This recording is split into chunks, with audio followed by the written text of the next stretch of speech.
Hi friends, இன்றைக்கி நம்ம கிச்சனில் சுவையான காடை கிரேவி ரொம்ப ஈஸியாக நம்ம வீட்டில் எப்படி ப்ரிப்பேர் பண்ணுறதுன்னு தாங்க பார்க்க போகிறோம். இது எல்லா வகையான சாதம் கூடையும் சப்பாத்தி கூடையும் சைட் டிஷ்ஷாக தொட்டு சாப்பிட்றதுக்கு ரொம்ப அட்டகாசமான டேஸ்ட்டில் இருக்கும். இது வரைக்கும் தமிழ் ஃபன் சேனலை சப்ஸ்கிரைப் பண்ணாத நண்பர்கள் சப்ஸ்கிரைப் பண்ணிக்கோங்க. அப்படியே பக்கத்தில் இருக்கிற பெல் ஐக்கானை கிளிக் பண்ணிவிட்டு ஆல் அப்படிங்கிற ஆப்ஷனை கிளிக் பண்ணிக்கோங்க. அப்போ தான் நாங்கள் போகிற நியூ அப்டேட்ஸ் டெய்லியும் உங்களுக்கு உடனுக்குடன் நோட்டிஃபிகேஷன்ஸாக வரும். காடை கிரேவி பண்ணுறதுக்கு இன்றைக்கி நான் 6 பீஸ் அளவுக்கு காடை எடுத்து வச்சுருக்கேங்க. ஸோ கட் பண்ணாமல் முழுசாக 6 காடை எடுத்து வச்சுருக்கேன். அந்த அளவுக்கு மசாலா நம்ம எப்படி ப்ரிப்பேர் பண்ணுறதுன்னு பார்க்கலாம். ஸ்டவ் ஆன் பண்ணிவிட்டு பேன் வச்சுக்கோங்க. அதில் 1 டேபிள் ஸ்பூன் நெய், 1 டேபிள் ஸ்பூன் ஆயில் ரெண்டும் சேர்த்து ஹீட் பண்ணிக்கோங்க. நல்லா சூடானதுக்கப்புறமா பெரிய சைஸாக 1 பட்டை, அப்புறமா 2 கிராம்பு, 2 துண்டு ஏலக்காய்,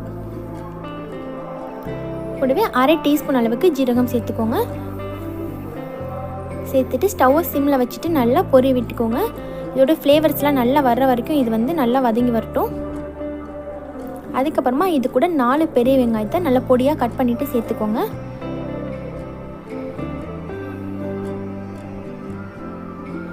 வெங்காயம் சேர்த்து நல்லா வதக்கிக்கோங்க. வெங்காயம் நல்லா வதங்கி வரணும், கலர் சேஞ்ச் ஆகி நல்லா வதங்கி வரணும்.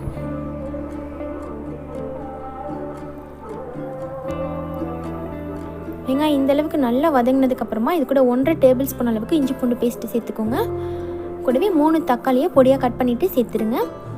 அப்புறமா 3 பச்சை மிளகாய், கூடவே அரை டீஸ்பூன் அளவுக்கு மஞ்சள் தூள், 1 டீஸ்பூன் உப்பு, 2 டீஸ்பூன் மிளகாய்த்தூள்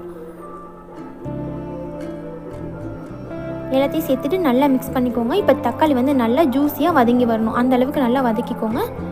நல்லா மிக்ஸ் பண்ணிவிட்டு மீடியம் ஃப்ளேம்லேயே வச்சுருங்க. தக்காளி நல்லா வதங்கி வரணும்.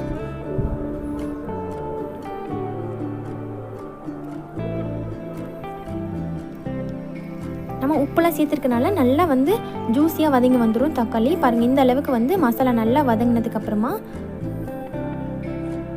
இப்போ நம்ம எடுத்து வச்சுருக்க காடையெல்லாம் இது கூட சேர்த்துக்கலாம்.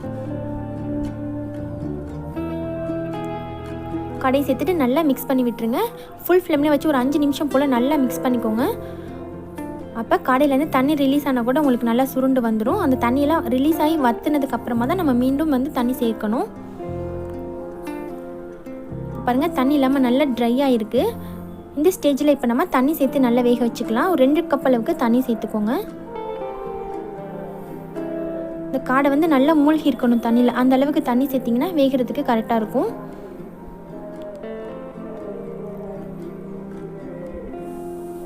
தண்ணி சேர்த்து கொதிச்சதுக்கப்புறமா க்ளோஸ் பண்ணி வச்சுருங்க. ஒரு 10 நிமிஷம் போல் ஆகட்டும். காடை நல்லா வெந்து வரணும். 10 நிமிஷத்துக்கு இடையில நீங்கள் அடிக்கடி நல்லா கலந்து விட்டுக்கோங்க, அடி பிடிச்சிடாமல்.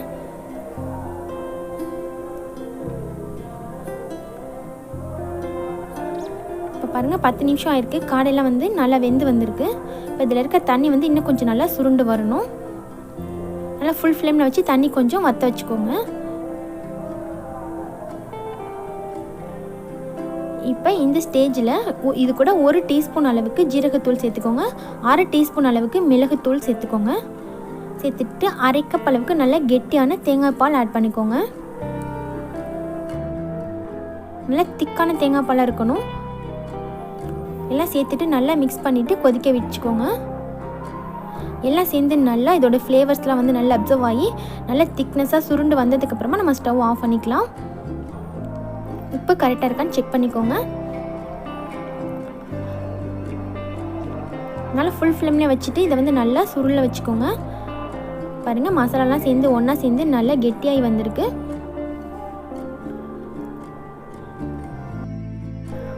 ரொம்ப சுவையான காடை கிரேவி தயாராகிடுச்சுங்க. மேலே கொஞ்சம் போல் கொத்தமல்லி இலைகள்லாம் தூவிட்டு சர்வ் பண்ண வேண்டியதான். ரொம்ப டேஸ்டியாக இருக்கும் இந்த காடை கிரேவி. நீங்களும் உங்கள் வீட்டில் கண்டிப்பாக ட்ரை பண்ணி பாருங்கள் ஃப்ரெண்ட்ஸ். இந்த வீடியோ உங்களுக்கு பிடிச்சிருந்துச்சுன்னா மறக்காமல் லைக் பண்ணி உங்கள் ஃப்ரெண்ட்ஸ் அண்ட் ரிலேட்டிவ்ஸுக்கும் ஷேர் பண்ணிக்கோங்க. தேங்க்யூ.